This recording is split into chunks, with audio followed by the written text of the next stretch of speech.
Apparently, you guys actually wanted lore in this world, so I figured why not go in for round 2. Through the notes and story fragments found throughout the world of the game, here is both the lore and my theory crafting on all factions of Palworld.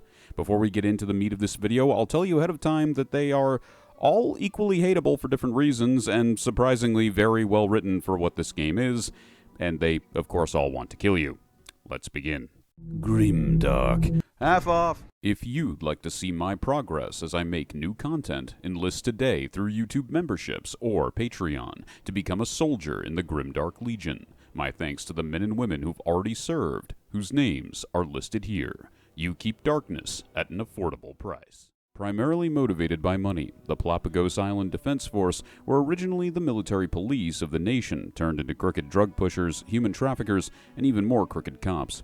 Their leader, Marcus, originally started as a heroic noble defender of the people, only to find himself slowly becoming disillusioned by the people's addiction to a snorted stimulant similar to methamphetamine called stims. Eventually, finding himself tempted by the revenue brought in by these drugs, he slowly started poaching dealers from his competition until they were totally subsumed by, in secret, the PIDF. While the population's faction-neutral natives are unaware of the same people arresting them for the drug use are the ones responsible for the spread of the drug in the first place. That being said, they are still the best defense against crime in the country, doing their job heroically and having remnants of the old PIDF outside of this area. However, should you stumble in life, you will find no help back up from this faction. An interesting dynamic exists in the Free Pal Alliance, which is often touted as the PIDF faction. Here, there is a clear division in their elite members, who are part of a druidic pal-worshipping cult, and their grunts, who are eco-terrorists embracing a philosophy of pragmatism which indulges in killing as well as mild trafficking of pals, despite the 5 commandments of their ideology forbidding it. Their leader, a priestess figure named Lily, seems to worship her partner Lylene like a goddess, for healing her wounds and restoring her vitality. She is also a deeply ignorant idealist who is totally unknowing of the crimes of those beneath her in the FPA. They are a druid cult turned eco-terrorists turned crime family, but then all of those things. Their 5 commandments are the following. 1. Thou must not eat pals, but lamb balls taste so good. Thou must not overwork pals. How will I create my beautiful penguin war machine? 3. Thou must not abuse pals. Well, now you're just asking too much. 4. Thou must not use pals for experiments. Oh, come on. Just once. 5. Thou must risk thy life. Thou must risk thy life to protect pals. Well, I mean, depending on what you're going to have to do in the game, there's a reason why these people should be, rightfully so. They're written off. It's time to end their lives. While little is known about the Brothers of the Eternal Pyre, to the point where they almost seem to be a joke faction, headed by a hip-hop or rapper figure known as Axel, who rhymes, but it is unclear whether these rhymes are also hymns. We don't know really anything about him.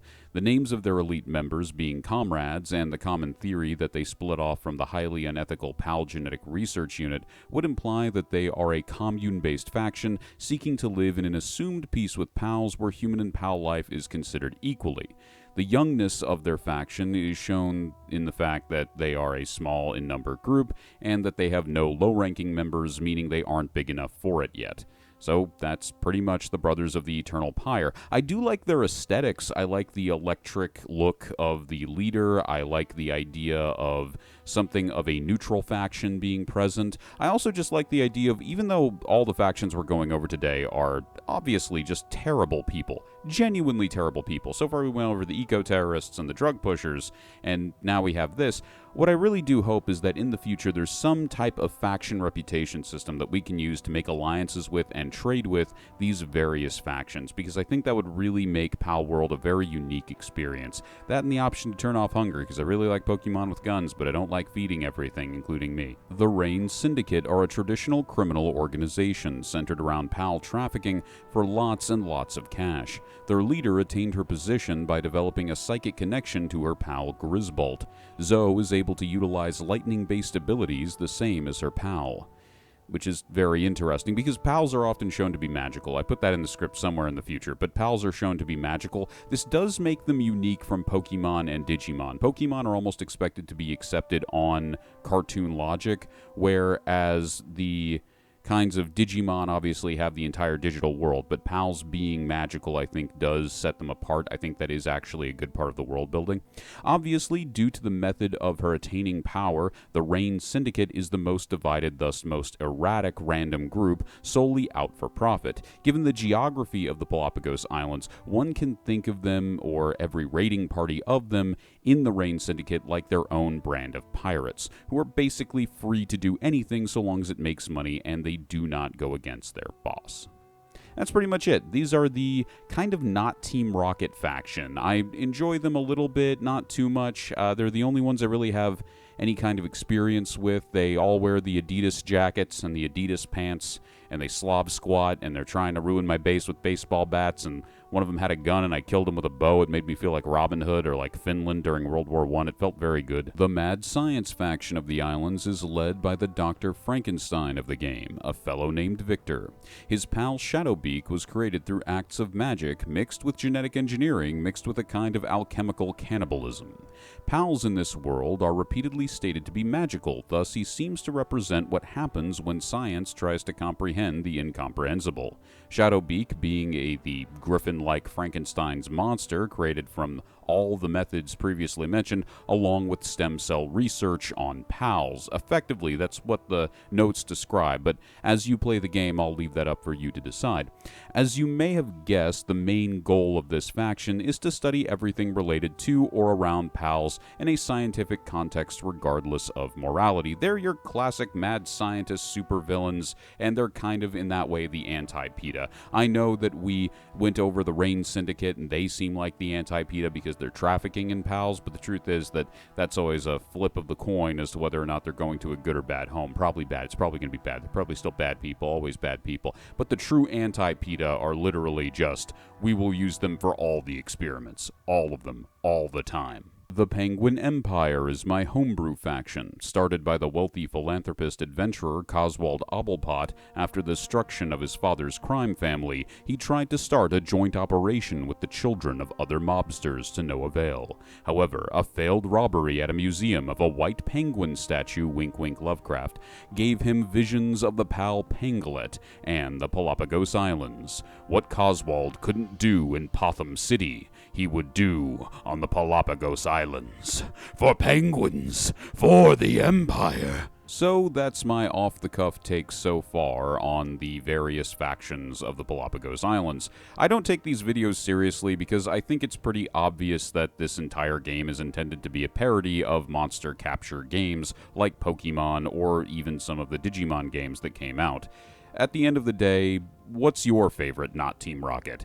For me, it's the PIDF. I really love their leader's designs, as he's like a fusion of Giovanni mixed with the Cole Phelps character from LA Noire, in my opinion. I think it has a fusion of A and B, even has a little bit of Yugi Moto, I think, in there. Just obviously, I think he's the most unique faction leader.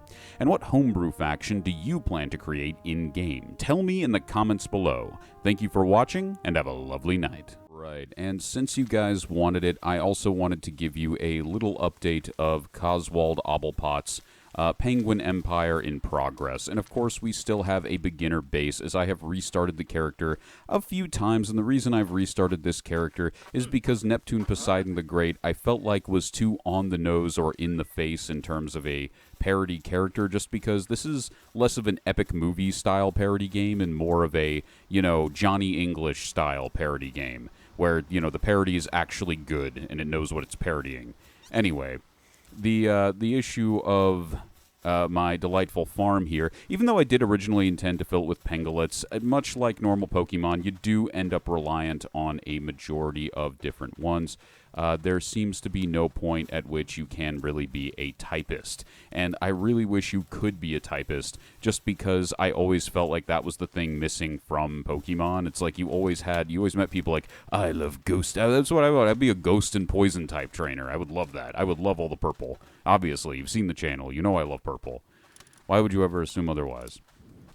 But regardless, these are my delightful These are my chickens. I didn't bother naming the chickens, but my rule is, obviously, as you can tell from Coswald Obblepot, my rule is that I'm naming my guys after various little fellas from the DC universe, usually villains. This is Dr. Floronic, named after, obviously, the Floronic Man.